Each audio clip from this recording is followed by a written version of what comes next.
overwhelming as a person. I have high energy. Like, everyone knows this. So I feel like baka ma-overwhelm ka sa akin or something like that. So I can be a bit too strong sometimes. So, yeah. And is there anything you'd like to say in response to that? Directly, tapatin na kita, to be honest. I had sights on you.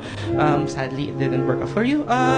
The energy, I can tolerate. I can tolerate all the rageness in my body, but I can make space for you. That's it. Ay naman pala. Golden Retriever guy and Golden Retriever gal. Are you sure you don't want your balloon back? I'm okay. Black cat talaga. Sorry. Black cat ang hanap mo. Yeah. But you're Golden Retriever gal. Okay. you're golden. Alright.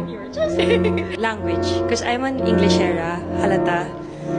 I can come off as strong to a lot of people that I try dating. They find me strong. And then pull, as a nosebleed, like I get that a lot. And it doesn't offend me. Pero yun lang. That's fine.